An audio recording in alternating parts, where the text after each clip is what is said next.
Hello everyone! Welcome back to my YouTube channel, and for anyone who's brand new, welcome to my YouTube channel. This is my second speed painting video, and I'm actually really excited about this one.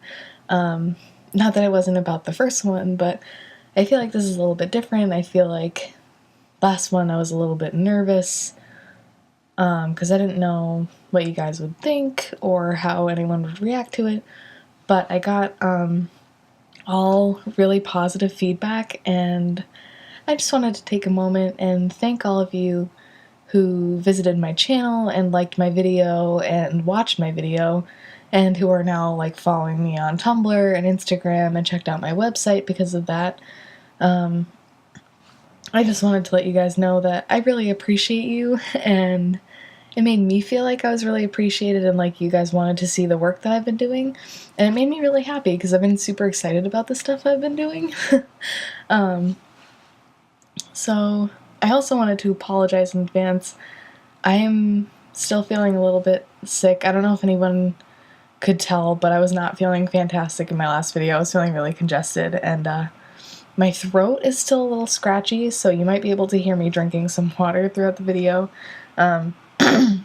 I apologize for that. I'm going to try not to clear my throat too much because that sound kind of freaks me out, but anyway, this video is going to be a video of me speed painting, drawing my friend Halle, who was also one of my housemates. And I know in my first video I talked a lot about my process and my technique, and I don't want to bore you guys by like covering all the same things again. I think it's really important that I talk about something else and something different. And the thing I wanted to talk a little bit about was creativity and pushing yourself to be creative even when you're not feeling creative. And I also wanted to touch on using reference photos. So I think I'm going to talk about that first. The whole reason why this started was I was browsing through my newsfeed on Facebook, and I saw this really beautiful picture of Halle that it looks completely different from the drawing I'm doing right now, but she posted it and I immediately got this surge of creativity and I felt so inspired. And I don't know if anybody else has these moments, but I really just needed to draw something right then. I needed to get her face down on a piece of paper, or in this case like a, well, I guess for all intents and purposes this is still a piece of paper, just digital. But I just really needed to draw her face, and I texted her and asked her if it was okay if I did that for one of these videos, and she, luckily, it was very kind of her to do so, she allowed me to do that. So thank you, Halle, for letting me use your face for this. I appreciate it. And because I felt so inspired and creative, and because that is such a rare thing for me sometimes, it was really important for me that I didn't use a reference photo right off the bat. So the first couple of sketches look completely different from my final, and that's because I was just doing them really quickly out of my head, and I wasn't using a reference at all.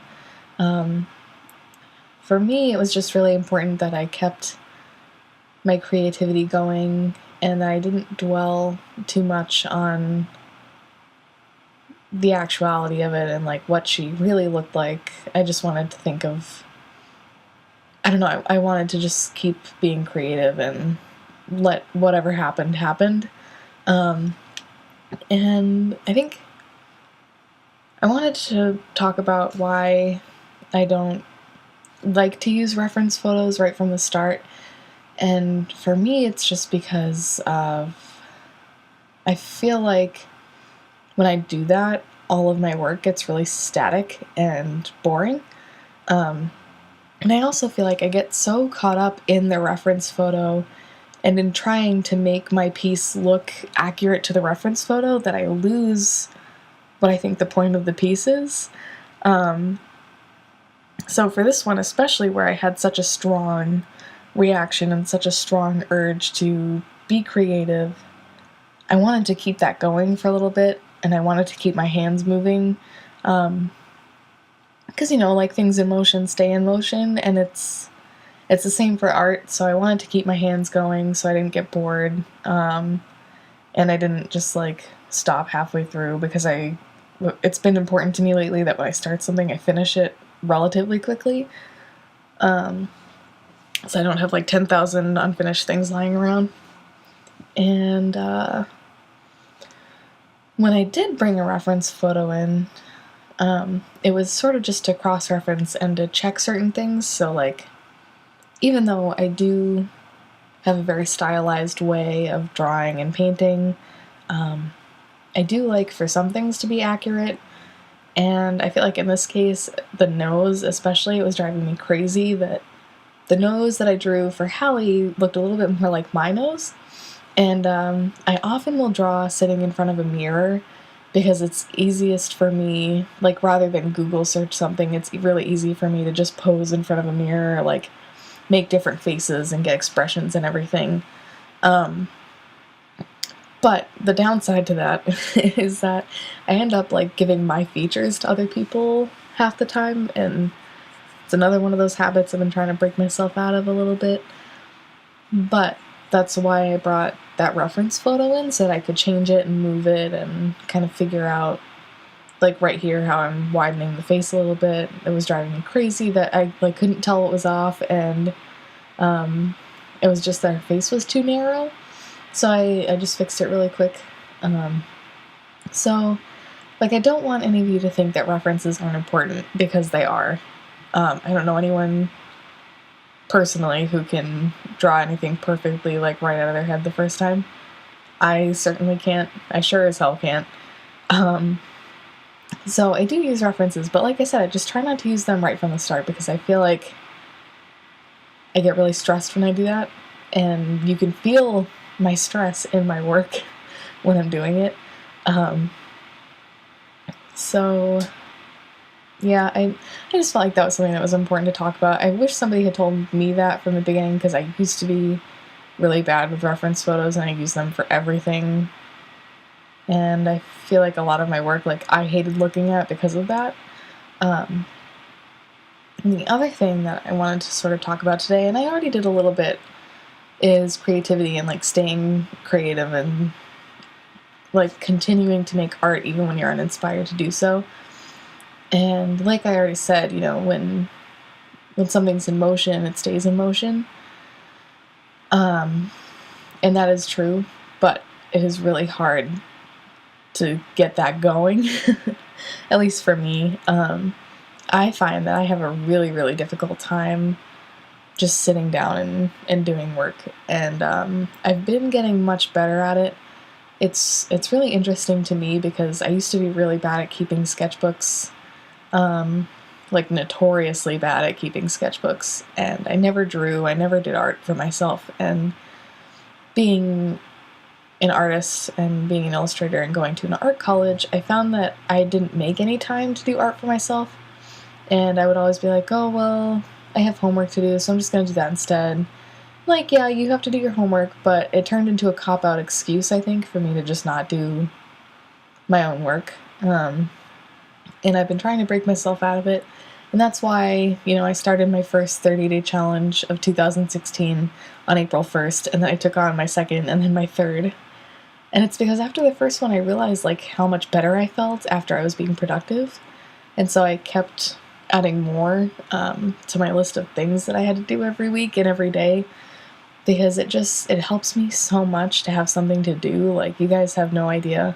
And I can share the link of my website in the description for you guys, so you can see, like, what those challenges are, because I think I would love it if some of you guys took one on with me,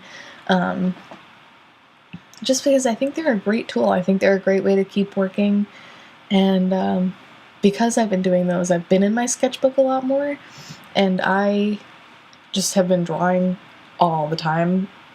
But, like, the important thing for me is that I do those challenges even on the days when I'm not feeling creative at all, and I would rather just sleep all day.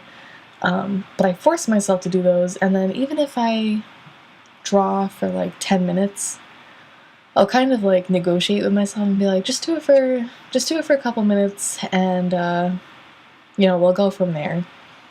And usually I'll find that 10 minutes of drawing is not enough for me. Like, I have to keep going, even if it's just to finish really quickly something that I started. But starting that, it can be a really difficult thing, but like once you're in the habit of it, it really does get so much easier to keep going. And now I'm always in my sketchbooks. I'm filling up my sketchbooks faster than I've ever done it. And it's just been really exciting. I've been really excited about the work I've been doing. I've been really excited about how frequently I draw. I draw all the time. I travel a lot, and whenever I'm on a train or a bus, I draw in my sketchbook and I doodle, and like, I don't know, I used to be afraid of like exploring in my sketchbook, and I'm so not anymore. Like, I'm so ready to just play and to keep doing stuff for me. But like I said, I hope that wasn't like me just rambling for 11 minutes. I really do feel like those are important things to talk about, and I wish that more people talked about them. I also just didn't want to like completely go over my process again, because I did it, like I said, in the first video, and I just didn't want to bore you guys by like repeating myself over and over again. And just really quickly, the only reason why I did this was I realized that I turned the opacity down on the hair and that it looked completely different on a white background than a green one. I know there's an easier way to do that.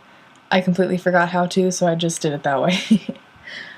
We are coming to the end of the video, so I just really quickly wanted to say thank you all again so much for watching. Let me know if you have any comments or questions or a topic that you want me to talk about in my next video. Anything, message me, comment, however.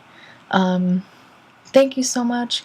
Have a great day, night, afternoon, however, whatever you're having. And I'll see you next time. Bye!